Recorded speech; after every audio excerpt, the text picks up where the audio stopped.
Well, hello, hello, hello.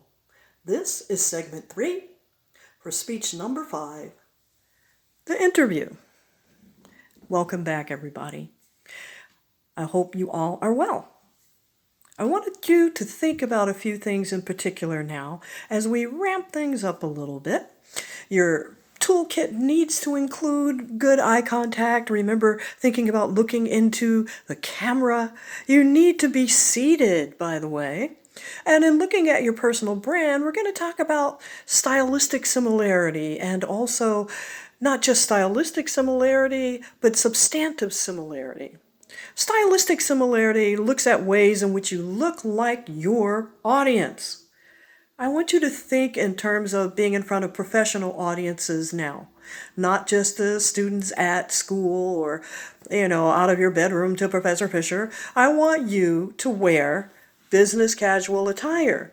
That could include a suit jacket and a dress shirt, no tie. Ladies, that will include dress blouses, no t-shirts, no sweat, whatever, okay? Business casual attire. Your audience is going to be a fairly prominent business audience. Remember, this takes place 10 years from now. Our society may have changed completely so that what you do in terms of your speaking will be on a digital platform. Remember, it collapses time and space and distance. So this one particular video would go around the world. This that I'm wearing now, this is my usual brand. This is how I'm known in a lot of places in Southeast San Diego, in New York, and some places up in Los Angeles, and in other places in the United States. I wear business suits a lot. But this particular semester, I decided to not wear business suits. I decided to simply relax a little bit, make it casual, make it a little bit more fun for myself, and not have to feel so stiff.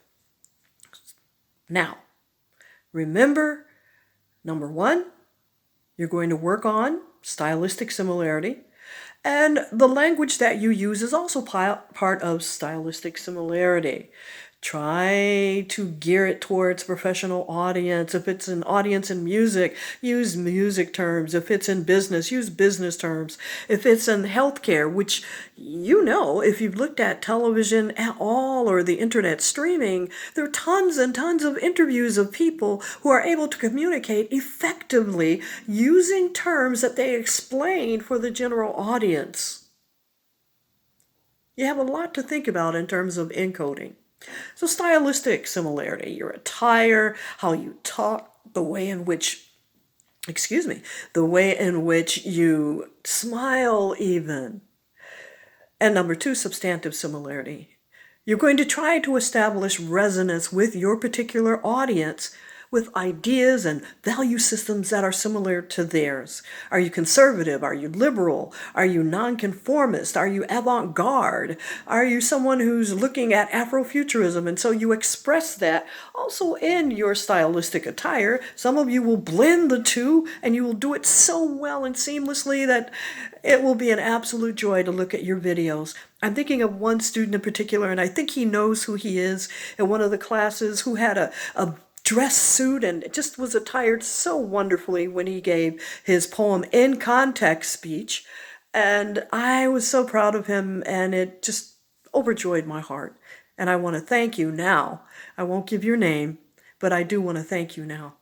You can also use a prop. Well, it depends, of course.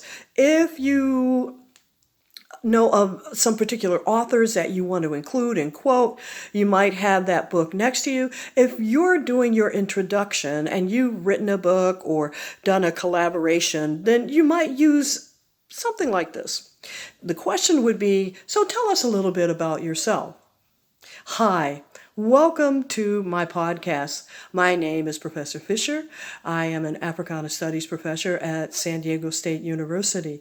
I'm known for intersections of culture, especially African American culture, looking at ways in which people decide how their lives, especially people in the African diaspora, as well as African Americans, people who decide how their lives are going to interact and be productive in today's society.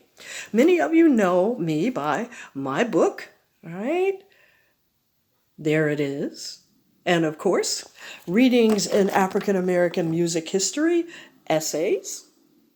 And of course, that's me on the back.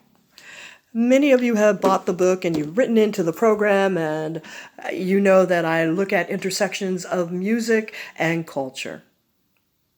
The second question might be, can you tell us something about your newest research? I would string it together with a transition sentence. And thinking about culture, I think of today's changing culture. I think of today's changing social dynamics. We may never get back to the normal that we had before the COVID virus. And so I think of African American orators, speakers, motivational speakers. I think of musicians who are intersecting with society, and they're intersecting with culture in a vibrant way. The creativity is fantastic. They're blending spoken word with typical motivational speeches or persuasive speeches or impromptu. And I'm also looking at musicians and how they live their lives. How is their creativity, their creative expression going to change? Now, this is ongoing cutting edge information, cutting edge research, and so I'm scouring the internet as well as looking at scholarly articles, looking at some of the things that I've published previously, and some of the authors that I really, really love to quote. I mean, you know me, you know my podcast, you know the people that I love to quote, people like Nelson George, Dr. Michael Eric Dyson, Todd Boyd. We look at Samuel Floyd, who's a musicologist, Eileen Southern, who is one of the four mothers in African American musicology. And a third question might be, so where do you go from here? You know, I often think of what research I would love to do in the future, especially now that we're quarantined and we have a little bit more time on our hands. Many of us are grading as well as recreating our entire courses, our curriculum, our syllabi, hundreds of hours on the internet. But one of the things that one of the topics, ideas I like to explore is the way that African American musicians are living their lives. How are African American musicians contributing to the ongoing, changing, multiple dynamics of American society and culture 2020 and forward? So there's just a short example. Remember, stylistic similarity. You can blend it with substantive similarity.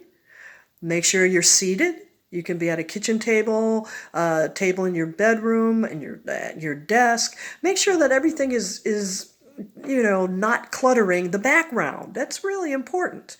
You can have a poster, because it's your podcast. You can have Simul World or Hip Hop Forever, whatever you decide. But be creative, enjoy. Now, spring break is coming up. I can't ask you to work on anything. I'm going to have topics posted on Blackboard in the interior. I won't be giving out any announcements, so if you want to check, please check. Also know that I will indeed be off of all, and it pains me because I know some of you will want to contact me, but our hands are basically are I'm trying to be PC about this. The ways in which we have to do things now are a little different. So let's just leave it at that. So I will be off of email. I won't be able to contact you.